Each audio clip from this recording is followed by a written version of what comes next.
خب کیوری تیبلز خواندیم، کیوریز خواندیم، ریپورتس خواندیم. امروز چی میخوانیم؟ ریپورتس. ریپورت پرینت هم میگه. وقتی که ما میخوایم مثلا تیبل باشه، کیوری باشه، یا را پرینت کنیم، ریپورت شه بکشیم، ایرا ریپورتس میگه. مثلا دیتابیس کورساس یک از برف میگه که شاگردایی که کامیاب شده راپوری از او رو برام بده. کسایی که کامیاب شده چی شه بده؟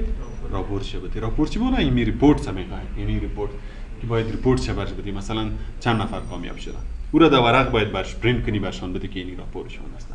وقتی که گپ پرینت بیاین که ما مثلا بخوایم ریکارد پرینت کنیم، باید ما چی جور کنیم؟ ریپورت جور کنیم. مثلا اینی تیبل داریم به نام استودنتس. یک از برات میگه که راپور شاگردای تبعی که چقدر شاگرد تو داری. حالا شاگردای ما کلش ریکاردش در کجا ثبت است؟ در استودنت تیبل. باز وقتی که راپور میخوایم که پرینتش کنیم، از این باید ما چی جور کنیم؟ ریپورت جور کنیم و ریپورت برش پرینت کنیم، بعد از اون پرینت برش میدیم.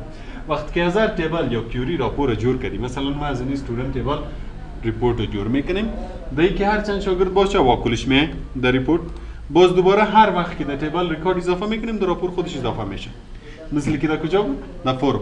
وقتی که ما از یک تیبل فرم جور میکردیم، اگر در فرم ریکارد اضافه میکردیم، در تیبل میرفت. در تیبل اضافه میکردیم، در فرم. اصلا کجا ثبت میشد؟ در تیبل ثبت میشد. ولی پرینت هم همونطور هستن. اگر ما از این استودنت تیبل فرم هم داشته باشم و ریپورت هم داشته باشم، وقتی که ما در فرم ریکارد اضافه میکنم، کجا میره؟ در تیبل میره. در ریپورت خودش پس میره. دیگه وقتی که گپ راپور بیاد که میگه که راپور برام بده، باید از هر چی باشه، مثلا از استودنت باشه، از فیزش باشه، از کامیاب شدن، از ناکام شدن، کی فیز داده کی نداده، راپور از این چیزا باشه، باید ما از زو تیبل یا از کیوری ریپورت جور کنیم. خلاصه ریپورت برای خاطر پرینت هستن. وقتی که میخوای ریکارد پرینت کنی، باید راپور جور کنی.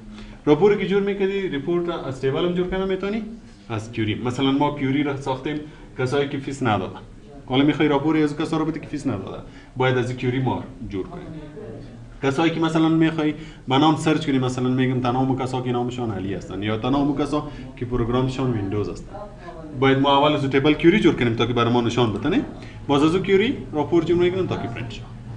خب ریپورتی که جور میکنی یه هم به چند طریقه هستن. ریپورت دیزاین، لینک، مثل که فرم است که سه طریقه در فرم بود، اینجا بود. فرم ویزارد، ریپورت ویزارد. این طریقایی که فرم داشت، اون طریقه راپور هم داره. اول میایم از ویزارد میخوانیم که از ویزارد چه رقم راپور باید جور کنیم. مثلا ما از این استودنت تیبل میخوایم راپور جور کنیم، اینجا میایم ریپورت ویزارد کلیک میکنیم. سعی کن اینجا نوشته است تیبل اور کیوریز. از تیبل هم میتونی جور کنی، از کیوریز هم میتونی جور کنی. وقتی که کلیک کنی، اینجا تیبل ها رو برات نشان میده، کیوریز هم نشان میده. در شروع تیبل نشان باشه، در شروع کیوری بعد از اون نامش میباشه. مثلا ما استودنت جور میکنیم، این استودنت رو کلیک کنیم، کلش اد میکنیم، یا از هر فیلد که میخوای که در پرینت باشه وارد کو، کدام فیلد که نمیخوای وارد نکو. فعلا ما کلش اد میکنیم. نکست. اینجا گروپینگ میگه گروپینگ میخوای یا نمیخوای. گروپینگ امروز میمونیم بر صبح. فعلا نکست میکنیم. اینجا میگه سورت میخوای یا نه. وقتی که پرینت میکنی باید سورت باشه یا نباشه. سورت ما خواندیم نه، به خاطر چی است؟ منظم کردن است، از تا زید، از زید تا اینجا میتونی سورت کنی. مثلا ما برش میگم که اس نیم استودنت نیم باید چه قسم باشه؟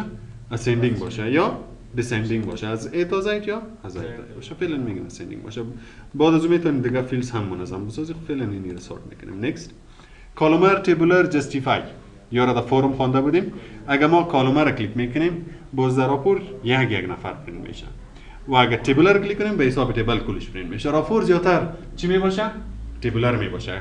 فرم که ما زیاد جور میکردیم چی میبود؟ کالومر میبود. به خاطر که یک ریکارد ما انتری میکردیم، یک ریکارد ما ادیت میکردیم. ولی پرینت که میکنیم زیادتر کل ریکارد پرینت میشه. از این خاطر باید چی استفاده کنیم؟ تیبولر. میتونی از جام استفاده کنی، خود زیاد که استفاده میشه تیبولر میشه. پیج چه قسم باشه؟ در پورتریت باشه یا در لندسکیپ میشه. فعلا پورتریت میکنیم. نکست. نام راپور چی باشه و راپور ویوش میخوای یا دیزاینش؟ فعلا راپور ویوش میخوایم. فینیش میکنیم. سکوی راپورتون جور میشه. سکو مثل پرینت ریویو آریاس یعنی مثل دوارد کی بود. چند استودنت داره؟ تقریبا 6. به خاطر که در این تیبل 6 ریکارد است. وقتی که من اینجا یک نفر اضافه کنم، مثلا نفر 11 فرهاد، پروگرام ویندوز، فیس 700 داده illustration یعنی اضافه کردم سعی این نفر اینجا خودش میایه باش که کلوز کنم راپورم سعی اینجا میه اینا خودش باز کنم سعی فرهادم اومده یا نه پروگرامش چی است ویندوز فیسش 700 اگر ما میخوایم از کیوری جور کنم مثلا ما یک کیوری را دارم به نام استودنت کیوری که اینجا ما نام داده بودیم یادتان از کیوری ما اینجا یک فرمول داده بودیم مثلا میگم فرهاد برام نشان بده فیسش چند است 700 پروگرامش ویندوز این نشان داد یعنی فرهاد پروگرامش فیسش 700 بخاطر که این قدر در کرایتریا ما پارامتر را داده بودیم سک که میگم نامش باشه فیسش باشه و سک نامش هست پروگرامش هست فیسش هست فعلا این فیس و پروگرامش پس میکنیم تنها نامش میمونیم وقتی که ما دیتا شیت رو کلیک میکنم نام پرسان میکنه از کی را میخوای نشان بدی میگم از فرهاد حالا کی را نشان میده حالا اگه از می کیوری ما راپور جور کنیم یک کیوری به نام چی است استودنت کیوری ما بیایم راپور جور کنیم کرییت ویزارد اینجا برش میگم که استودنت کیوری برام جور کو کل ریکاردش اینجا بیایم نکست گروپینگ فعلا نمیکنیم اسندینگ هم میخوای بکو اگر نه هیچ نکست میگم تیبلار باشه یا پورتریت باشه و راپور ویوش بیایم فینیش سکو میگه کدام ریکارد پرینت میکنی حالا چی میه پرینت میه چون ما از کیوری راپور جور کردیم و راپور به خاطر پرینت استفاده میشه میگم راپور کی رو برام پرینت کو فرهاد سکو کی رو پرینت میکنه ولی فرهاد پرینت میکنه یا اگر ما دوباره بیایم کلیک کنیم مثلا بازش میکنم یعنی اینجا به نام استودنت کیوری راپور شد کلیک میکنیم این دفعه میگم خالد کی اومد دیگه اینجا میگه راپور همیشه وقتی که ریکارد میخواست پرینت کنی اگر تیبل باشه یا کیوری باشه باید از اون ما راپور جور کنیم وقتی که راپور جور کردی باز از این وقتی که سر بٹن واز میکنیم باید از این چی جور کنیم ماکرو جور کنیم مثلا دو تا راپور داریم ما ماکرو جور میکنیم میگیم د کرییت ماکرو رو کلیک میکنیم اگر از ریپورت جور میکردی اینجا باید چی رو انتخاب کنی اوپن ریپورت سکند کلیک میکنی چند تا راپور داشتیم دو تا کدامش میخوای استودنت یا یا مثلا میگم استودنت کلوز میکنم این سیو میکنم مثلا به نام ماکرو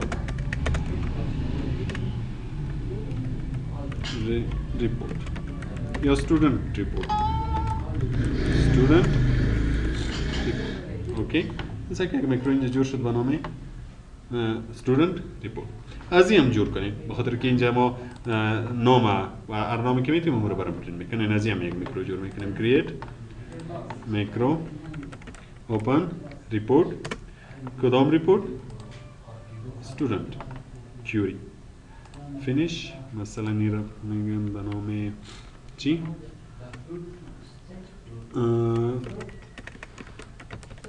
student report که یک نفر باز نشان بده میایم در سویچ بورد بٹن ها رو جور میکنیم برای راپور یعنی بٹن کلیک کردیم یک بٹن جور کردیم برای student all student report است که کل شاگردها برام نشان میده و دیگر رو جور میکنیم تنها ریپورت که یک نفر نشان بده تنها ریپورت این سر از این رایت کلیک میکنیم میریم پراپرتیز در ایونت برش میگیم که student report به و این کلیک میکنیم در اومو student query